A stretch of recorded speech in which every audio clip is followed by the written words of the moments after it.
Sabihin niyo po sa inyong katabi, sa loob ng tahanan ninyo, merong himalang gagawin sa iyo ang Diyos. Amen ba?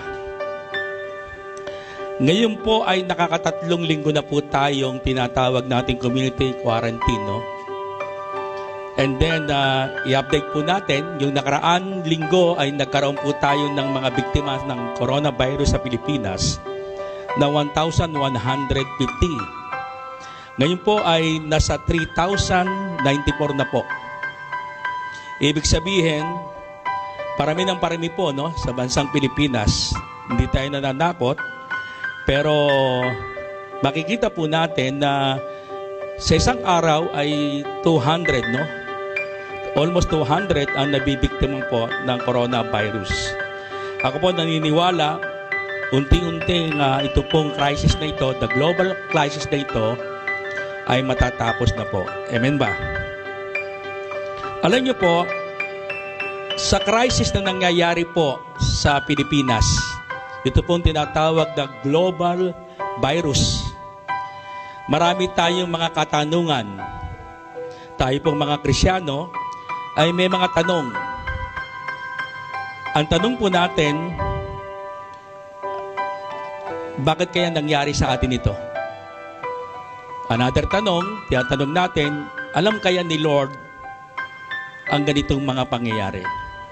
Alam niyo po, yung mga katanungan po natin ay napakaganda po. Pero ang pinakamagandang tanong po, sa panahon ng crisis, ang pinakamagandang tanong, paano tayo makakapag-survive sa crisis na ito?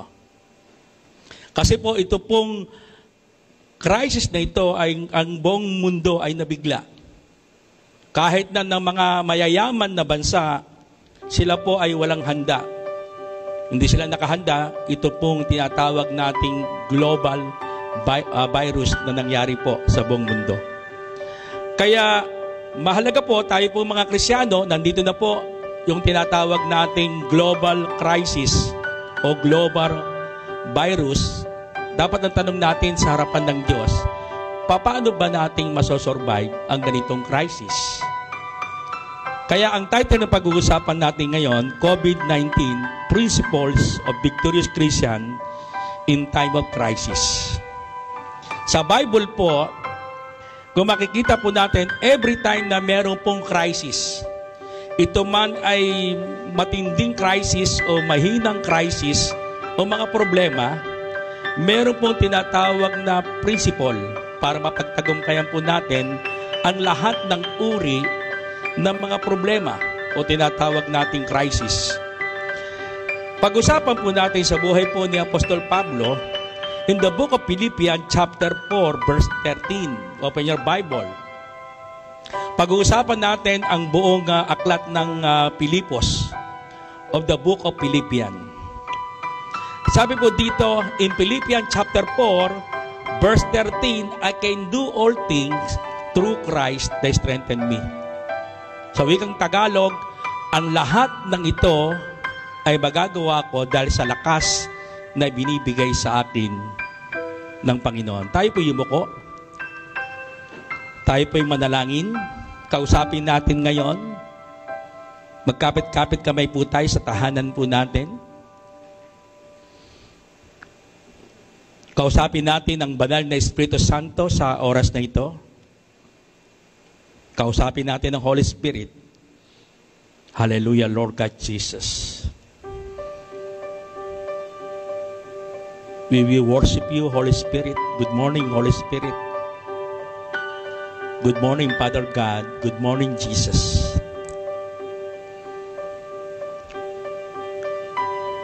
Banal na Espiritu Santo, ikaw po ay omnipresent, omniscient. Ang lahat ng nangyayari po sa aming bansa at sa buong bansa, Lord God Jesus, alam mo ang lahat ng ito, O Diyos. Kaya nga po, Panginoon Diyos, tulungan mo po kami na maunawaan po namin at magkaroon kami ng katagumpayan sa bawat crisis, sa bawat pagsubok na nararanasan po namin.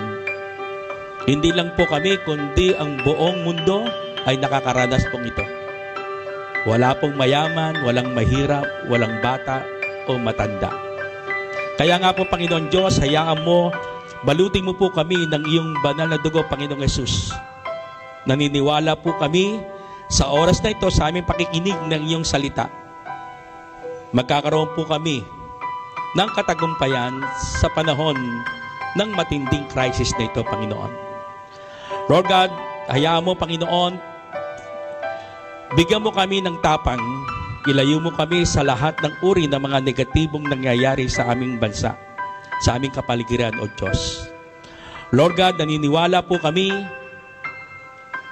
ang banal na Espiritu Santo mo ang siyang magbibigay sa amin ng karunungan na nanggagaling sa iyo, Panginoon. Panginoon, maraming pong salamat at hayaan mo sa umaga pong ito, balutin niyo po ng iyong banal na dugo, Panginoong Yesus, ang mensaheng ito mula sa simula hanggang sa wakas. Panginoon, marami pong salamat sa oras na ito. Sa iyo ang papuri, sa iyo ang pasasalamat. Ito po sa among dalangin namin, ang lahat ay magsasabi ng Amen. Palakpakan po natin ang Diyos na buhay sa ating buhay ngayon. Ito pong text na binasa po natin, ito po yung pinaka-central verse ng Book of Philippians. Dito po sa Book of Philippians, kinuwento po ni Apostol Pablo yung nangyari sa kanyang buhay. Yung mga crisis, hindi lamang isang crisis, kundi maraming crisis ang nangyari po sa kanya. Kaya kung makikita po natin, ito pong verse ng Philippians chapter 14, ito po nung pinaghawakan niya. Ang sabi niya, sa panahon ng kanyang crisis, ang sinabi niya po dito, I can do all things through Christ that strengthen me. Napakahirap pong sabihin ang salitang ito. Pero kagandahan po, pinaghawakan po ni Apostol Pablo ang salita ng Diyos. And then, yung panahon ng crisis niya, makikita po natin, nagkaroon po siya ng katagumpayan sa kanyang buhay. Kaya kung makikita po natin, in the Book of Philippians, 4 na chapter, pinakita po dito, kada chapter po ng Book of Philippians, may kanyang-kanyang principle para po tayo magtagumpay sa mga crisis sa buhay po natin. Kaya kung mababasa po natin, in chapter 1, ang crisis po dito ni Apostol Pablo, nakulong po siya. Dito po, sinabi niya po, in chapter 1 ng Philippians, siya po ay nakakulong.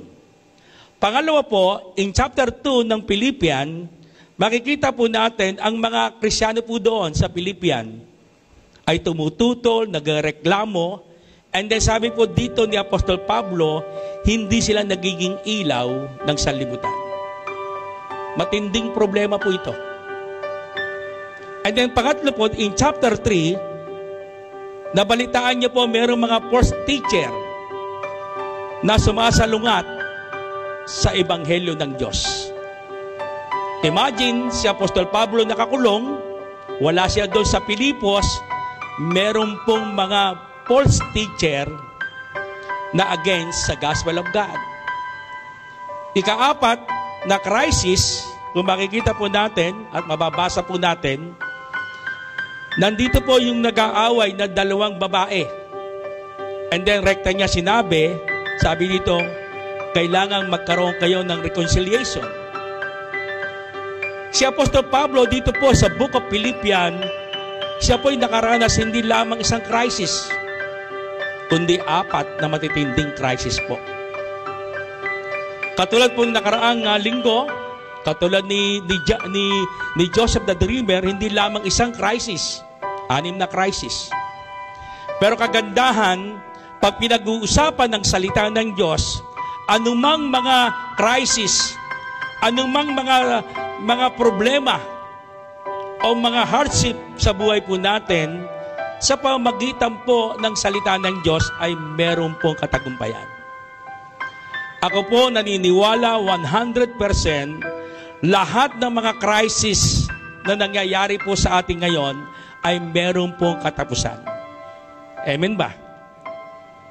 Kaya kailangan talaga pagbulay-bulayan po natin kung paano po si Apostol Pablo nagkaroon ng nagkatagumpayan ng 100% na katagumpayan sa crisis niya. Imagine ang pinakamatinding crisis niya, nakulong po siya sa pagtatanggol ng salita ng Diyos. And then, tignan po natin ang unang principle na ginawa po ni Apostol Pablo. In the book of Philippians chapter 1, isa-isahin po natin ang bawat chapter, may kanya-kanyang principle ang tinuturo po dito ni Apostol Pablo. In Philippians chapter 1, verse 20 hanggang 21, basahin po natin. Sabi po dito, ang pinakananais at inaasahan ay huwag akong magkulang sa aking tungkulin, kundi magkaroon ako ng lakas ng loob sa lahat ng panahon. Sabi po dito, upang sa mabuhay o mamatay, mabigyan ko ng karangalan si Kristo. Matindi po yung sinabi po dito ni Apostol Pablo.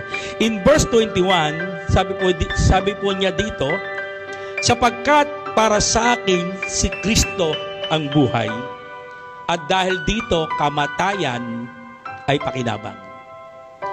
Kaya nakita ko po dito, ang unang principle number 1, para tayo po ay magtagumpay sa coronavirus na ito, the global virus na nangyayari po sa ating bansa. The number 1 principle, handang mabuhay at mamatay para kay Kristo. Kaya kung mababasa po natin ang chapter 1, verse 20 hanggang 21, si Apostol Pablo kaya nagtagumpay sa kanyang mga problema, sa kanyang pressure sa buhay, kasi si Apostol Pablo po handa siyang mamatay at mabuhay para kay Kristo. Kaya makikita po natin, nagkaroon ng katagumpayan, hindi po nanatili ang crisis kay Apostol Pablo. Ganon din po sa atin, good news. Ito po yung magandang balita sa atin. Although, nakikita po natin na tuloy-tuloy na nagkakaroon ng mga biktima po. Lalong lumalaki po ang biktima sa bansang Pilipinas, pero mga kapatid, meron pong hangganan ang mga crisis na nararanasan po natin. Kaya lang, kailangan maunawaan natin, sabi po dito ni Apostol Pablo, the number 1 principle, handa kang mabuhay, handa kang mamatay para kay Kristo. Kaya, anuman ang nangyari po kay Apostol Pablo, na bilanggo siya, amen, nilatigo siya ng 39 na latigo, nakakulong, punong-puno ng kalungkutan, punong-puno ng kadiliman sa bilangguan, pero kagandahan, nagtagumpay po siya. Why? Kasi handa siyang mabuhay at mamatay para kay Kristo. Amen ba? Paano tayo magiging handa sa mabuhay at mamatay para kay Kristo? Sabi po dito, in verse 20 letter A, sabi niya po dito, huwag akong magkulang sa aking tungkulin, kundi magkaroon ako ng lakas ng loob sa lahat ng panahon. Para daw tayo makahanda, mabuhay at mamatay para kay Kristo, sabi dito, mabuhay sa paglilingkod para kay Kristo. Kasi sabi niya po dito, in verse 20 letter A, kung mababasa po natin, sabi dito, huwag akong magkulang sa aking tungkulin. Imagine, si Apostol Pablo sa gitna ng crisis, nasa loob siya ng bilangguan, may problema ang iglesia ng Pilipos, pero sabi niya dito, handa pa rin siyang maglingkod sa Diyos. After ng crisis, at sa panahon ng crisis, continuous po siya naglilingkod sa Diyos. Why? Sabi niya po dito, sabi niya, huwag akong magkulang sa aking tungkulin. Kaya makikita po natin, kahit nasa bilangguan po siya, continuous po siya sumusulat sa bawat iglesia. Sa iglesia ng Corinto, sa iglesia ng Thessalonica, sa iglesia ng Efeso, at sa iglesia ng Pilipos. Kasi po, gusto niya po, para makahanda siya mabuhay at mamatay para kay Kristo, kailangan mabuhay sa paglilingkod kay Kristo. Alam niyo po, ang paglilingkod habang tayo nabubuhay. Kasi ang paglilingkod sa Diyos ay walang season. Hindi ko masagana tayo nung nakaraan, matindi po ang paglilingkod natin, continuous po ang pag-cell group po natin, dahil masagana po tayo. Pero ang tanong, sa panahon ng crisis ngayon, kamusta na po ang pagbabasa nyo ng Bible? Kamusta na po ang panalangin ninyo? Alam nyo po, kaya pinahintulot ang crisis na ito para sa ganun, nasa loob tayo ng bahay. Amen? Yung mga nangihinang spiritual, continuous po yung pagbabasa po natin ng Bible. Hindi po continuous po yung panonood natin ng mga pelikula hanggang mapuyat tayo. Pero si Apostol Pablo nakakulong, malaking problema sa iglesia ng Pilipos, pero sabi niya, mabubuhay ako sa paglilingkod para kay Kristo. Imagine, nasa kulungan siya, nasa crisis siya. Ang iniisip niya, Lord, ang panalangin niya, Lord, wag akong magkulang sa aking tungkulin. Kaya nga makikita po natin, the book of Acts chapter 16, yung bantay bilanggo ay na-born again. Si Onesimus, sa loob ng bilangguan, nasira niya ng salita ng Diyos. Si Onesimus, nakakilala sa Diyos. Kaya, number one principle, mga kapatid, ang pinaparating sa atin ng Diyos ngayon, kailangan handa kang mabuhay at mamatay para kay Kristo. Amen ba? Alam niyo po, pinapahintulutan po minsan ng Diyos. Kung makikita po natin, pinahintulutan kay Apostol Pablo dumaan sa kulungan. Kay Job, isang mayamang mananampalataya, naghirap, namatay ang kanyang mga anak, nawala yung kanyang kabuhayan, nagkaroon ng matinding kasakitan. Pero mga kapatid, kung makikita po natin, in time of crisis ng mga man of God, andoon pa rin, nagkaroon sila ng victory sa kanilang buhay. Kasi po, ito po mga man of God, ito pong mga mananampalataya noon, handa silang mabuhay sa paglilingkod para kay Kristo. Pangalawang paghahanda, sabi po dito sa verse 20 letter B, sabi niya, mabigyan ko ng karangalan si Kristo. Mamatay at mabuhay. Mabigyan ko ng karangalan si Kristo Jesus. Kaya, pangalawang paghahanda para mabuhay at mamatay para kay Kristo, mamatay na may karangalan para kay Kristo. Alam niyo po, ang pangarap po ni Apostol Pablo kung mamamatay siya, amen, mawawala nung kanyang hininga, yung huling-huling hininga niya, mabigyan niya ng karangalan ang Diyos para sa kanya. Amen ba? Kaya kapag ganito po, mga kapatid, mamamatay tayo na may karangalan para kay Kristo sa panahon ng crisis, sa panahon ng persecution, sa panahon ng problema, sa panahon ng pressure sa ating buhay. Alam niyo po, mga kapatid, magkakaroon tayo ng katagumpayan. Tanong ko sa inyo, kailan niyo malalaman na nabigyan niyo ng parangal ang Diyos sa ating buhay? Sabi dito, amen, malalaman mo na nabigyan mo ng parangal ang ating Diyos kapag patay ka na. Kaya sabihin mo sa katabi mo, mamatay ka na. Amen? Kasi makikita po natin, kapag po tayo namatay, mabibigyan natin ng parangal. Masasabi mo, nabigyan mo ng parangal ang Diyos kapag tayo pupunta sa langit. Amen ba? Kasi alam na alam ni Apostol Pablo, kahit na meron siyang matinding crisis, amen? Halos mamamatay na siya, pero sabi niya, ang kanyang panalangin, mabigyan niya ng karangalan ang Diyos sa kanyang buhay. Kaya, walang duda, si Apostol Pablo ay nagkaroon ng katagumpayan sa kanyang crisis. Nakaranas siyang magutom, nakaranas siya halos mamatay, nakaranas siyang malunod para sa ebanghelyo ng Panginoon. Pero mga kapatid, nagtagumpay po siya sa crisis. Why? The number one principle in chapter 1, mga kapatid, handa kang mabuhay at mamatay para kay Kristo. Kaya dapat talaga maunawaan po natin. Kaya praise God, natutuwa tayo kahit na po matindi ang crisis, matindi po global crisis ang nangyayari sa atin, matindi ang virus. pero patuloy pa rin tayong nasa Panginoon. Patuloy pa rin tayong naglilingkod sa ating buhay. Amen ba?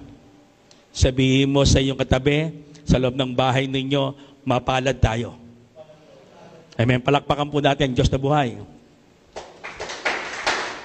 Pangalawa po, principle number 2, sabi po dito sa Philippians chapter 2, verse 5, Philippians chapter 2, verse 5, magpakababa kayo tulad ni Kristo Jesus. Alam niyo po, the principle number 2 na natutunan po ni Apostol Pablo, magpakababa katulad ni Kristo. Nakikita ko po at nararamdaman ko po, although hindi pa ako nakaranas na nakulong, siguro si Apostol Pablo nung siya nasa kulungan, and then pinaalala niya sa kanya yung kamatayan ni Kristo Jesus.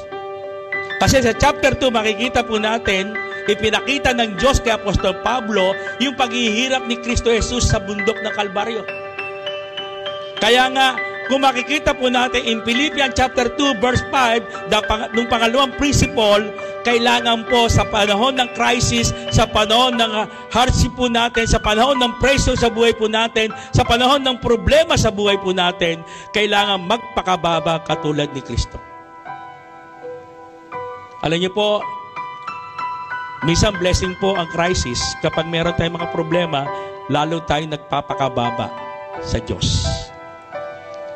Kasi kapag tayo nasa pagpapala, nasa blessing, nasa mataas tayo, nasa tayog tayo ng tagumpay, minsan nakakalimutan po natin at nagmamataas tayo sa Diyos. Kaya nga, ngayon po, yung chapter 2 ng Philippians, pinakita po dito the second principle, kailangan magpakababa po tayo. Paano po ito? Sabi sa verse 7 ng Philippians chapter 2, sabi sa verse 7, sa halip ay kusa niyang binitawan si Kristo. Sa halip kusa niyang binitawan ang karapatan niyang ito at namuhay isang alipin. Si Kristo po ito. Kaya sabi dito, para patuloy tayong nagpapakababa katulad ni Kristo, kailangan number 1, maging lingkod ni Kristo. Si Apostol Pablo, in time of crisis, nakita niyo po, kailangan talaga maging lingkod siya ni Kristo. Alam niyo po, pinapahintulutan po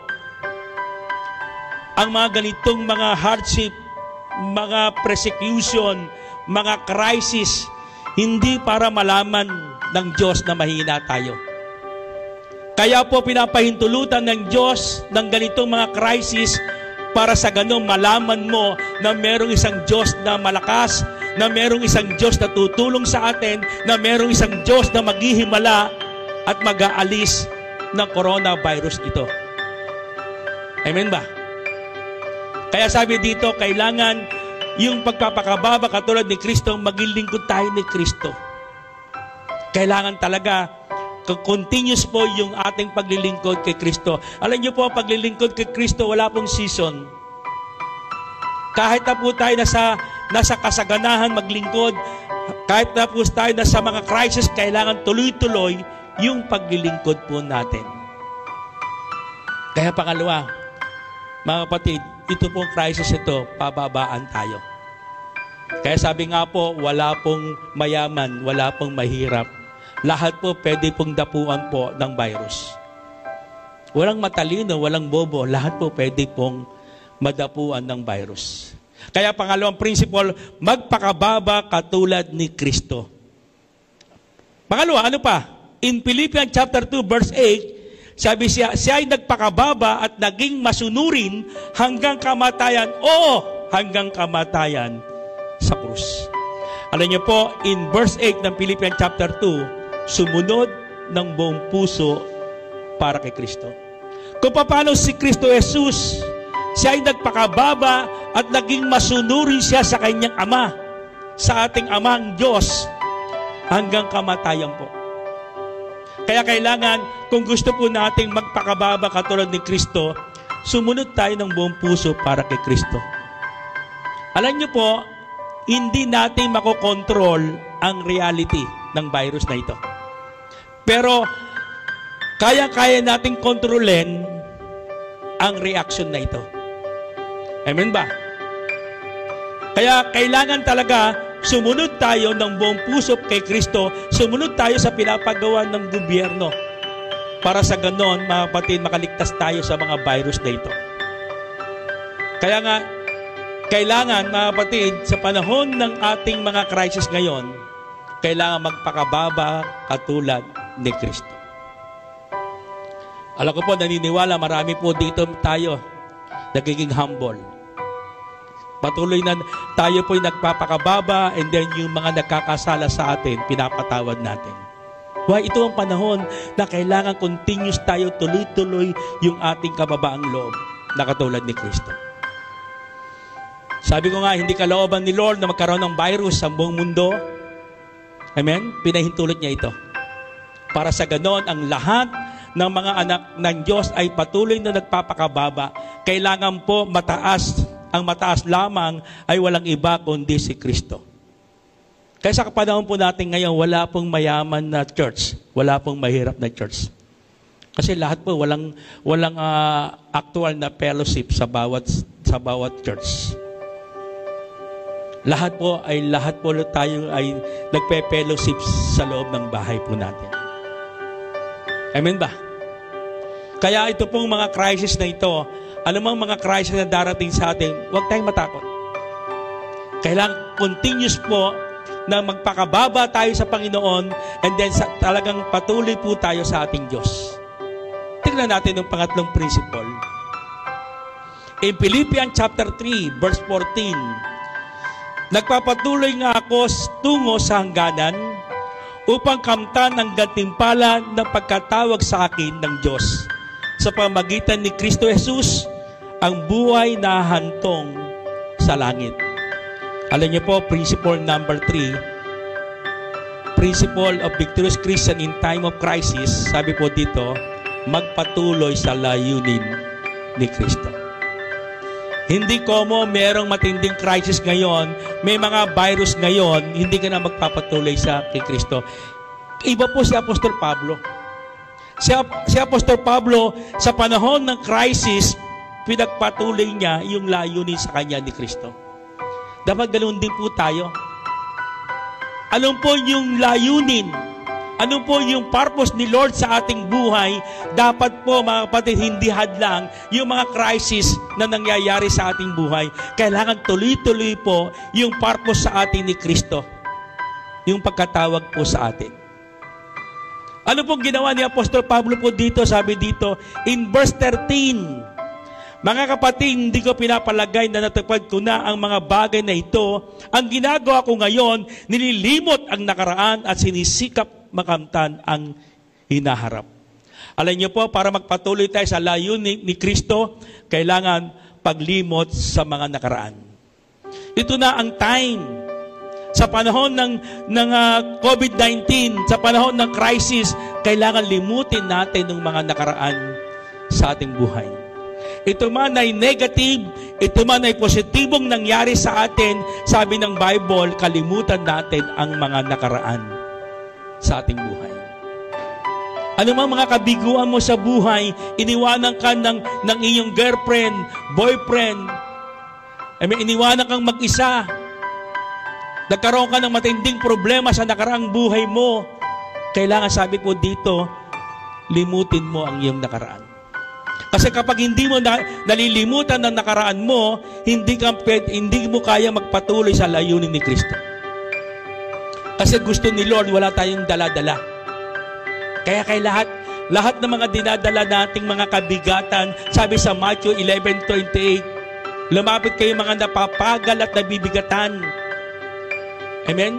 Tuturuan ko kayo, magang aking pamatok. Kaya kailangan talaga, mga kapatid, limutin natin ang nakaraan. Handa tayo magpatawad sa bawat isa. Amen ba? And another, sabi dito, sa verse 14, sabi niya, maranasan ang gantimpala ng Diyos. Sabi dito, upang kamtan ang gantimpala na pagkatawag sa akin ng Diyos sa pamamagitan ni Kristo Jesus, ang buhay na ahantong sa langit. Alam niyo po, tignan po natin ngayon yung dulo ng crisis sa buhay po natin ngayon. Yung dulo ng crisis, andoon po yung gantimpala ng Diyos sa atin. Alam niyo po, sabi nga dito, yung pinaka-gantimpala, hahantong sa langit. Kaya alam ni Apostol Pablo, kung mamamatay siya, alam niya po, amen? Yung crisis na pagtagumpayan niya, kung mamamatay siya sa dulo ng crisis, meron pong buhay na walang hanggan. Dapat ganun po tayo. Kaya kailangan talaga, sabi dito, mga kapatid, para magpatuloy tayo sa layunin ni Kristo, kailangan maranasan natin ang gantimpala ng Diyos sa atin. Kaya mag-enjoy po tayo. Amen? Huwag tayong mabalisa. Amen? Huwag tayong matakot. Kailangan, mga kapatid, maranasan natin ang gantimpala ng Diyos. Huwag na huwag tayong mawawala sa mundong ito, hindi natin mararanasan yung gantimpala ng Diyos na ibibigay po sa atin. Amen ba? Kaya para tayo magpatuloy sa layunin ni Kristo, mga kapatid, ito po yung message sa akin ng Panginoon. Pinahintulot ng crisis na ito para sa lahat ng mga Kristiyano ngayon nag-i-stay sa bahay. Amen? Pwede kayong maglibang, pero wag nung talaga matinding oras.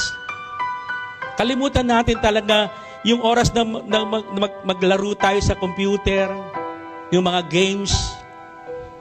Baka minsan, sa isang araw, sa 24 hours na binigay ng Diyos sa isang araw, and then nakalimutan mong makapagbasa ng Bible. Amen. Gano'n na katindi ang level mo. Mas matindi kaya ang level ng pagbabasa mo ng Bible kaysa sa ML? Amen. Baka ngayon, tuwan-tuwa ka, amen, wala kang trabaho ngayon, nasa bahay ka lang, and then sabi mo, tumaas ang level ko sa ML. At marami kang, tuwan-tuwa ka, marami ka nang napapanood ng mga movie. Ang tanong ngayon, kaya nga pinahintulot ito, yung mga crisis. Ang isang blessing po dito ay walang iba kundi ang anak ng Diyos. Kung dati mahina ka na anak ng Diyos, pero ngayon lalakas ka. Why? Kasi po nung isang araw mo, yung 24 hours mo, nilalaan mo, nung 8 oras mo, nilalaan mo sa pagme-meditate ng salita ng Diyos. At kapag nangyari po yan, magpapatuloy po ang layunin ni Kristo sa buhay mo. Ako po naniniwala.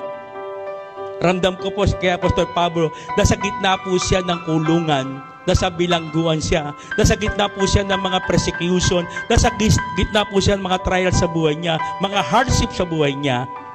Alam niyo po, ang minemeditate niya ay walang iba kundi ang salita ng Diyos. Amen ba? Hindi masama maglibang, pero dapat i-proportion niyo po. Baka tayo tuntua, amen? Nasa bahay po tayo, pero yung porsyento sa Panginoon nagkukulang. Amen ba? Kaya wala nang dahilan sa mga Kristiyano, sa Jesus Christ the Life Giver, Kalamba. Wala nang dahilan, Pastor, late po ako sa pagbabasa ng Bible. Wala na tayong dahilan. Why? Marami tayong oras sa pagbabasa at pagme-meditate ng salita ng Diyos. Kaya maglibang po tayo sa salita ng Diyos. The moment na tayo po ay nagbabasa, nanonood ng mga spiritual na movie, alam niyo po lalo tayong lumalakas yung ating spiritual. Baka mimaya sa pag-game niyo po ng ML, matalo ka, malulungkot ka pa. Hindi ka makatulog. Kaya kailangan, sabi dito, the principle number 3, magpatuloy sa layunin ni Kristo. Kaya nasabi po ni Apostol Pablo, ang lahat ng ito ay magagawa ko dahil sa lakas na ibinibigay sa akin ni Kristo. Mahirap pong sabihin ng salitang ito sa panahon ng crisis, sa panahon na ikay punong-puno ng problema, sa panahon na iniwan ka ng mahal mo sa buhay, sasabihin mo ang lahat na ito ay magagawa ko dahil sa lakas na binigay sa akin ni Kristo. Pero si Apostol Pablo, hindi niya po binitawan. Sabi niya, I can do all things through Christ that strengthens me. Kahit na anong matinding crisis, kahit na anong matinding problemang dumating sa kanya, amen, kamiski kamatayan na, nagtagumpay po siya. Why? Kasi po alam niya po yung principle ng Diyos para magtagumpay po siya. In conclusion, sabi po dito in Philippians chapter 4, verse 19, at buwat sa kayamanan na ibibigay niya, buwat sa kayamanan niyang di mauubos, ibibigay niya ang lahat ng iyong kailangan sa pamamagitan ni Kristo Jesus. In Philippians chapter 4, verse 19, sabi ni Apostol Pablo, at nakita niyo po ang salita ng Diyos, at buhat sa kayamanan niyang di mauubos, ibibigay niya ang lahat ng inyong kailangan sa pamamagitan ni Kristo Jesus. Kailangan ba natin mawala ang virus? Amen. Sabi nga, mga kapatid, yung kayamanan, yung blessing ni Lord, hindi mauubos ito. Amen? Kung paano sa Bible, sa Old Testament, sa New Testament, andoon ng mga miracle, upon miracle, mga kapatid, hindi mauubos itong himalang ito. Ganun din po sa kapanahunan po natin. Malay nyo, noong 3,094 na mga biktima ng virus sa Pilipinas, tumigil na po ito. Kasi pag tumigil po ito, itong mga biktima ito na ang panahon para ialis na nung lockdown sa Pilipinas. Kaya alam niyo po, itong mensaheng ng crisis is all about para sa atin po ito. Amen? Marami tayo natututunan sa crisis. Ito pong global crisis na ito. Kaya kailangan talaga magaya po natin si Apostol Pablo. May mga principles siya galing sa Diyos para magtagumpay po tayo sa ating mga crisis sa buhay. Although ang crisis natin hindi virus, o crisis natin sa ating family, sa ating relationship sa ating Panginoon, sa ating financial na problem, sa ating health, sa ating kalusugan. Kaya itong principle ng Diyos, dapat magawa po natin ito. Amen ba? Are you blessed? Kaya nawa ang salitang ito, ang mensaheng ito, ay magkatawang tao sa atin ngayon.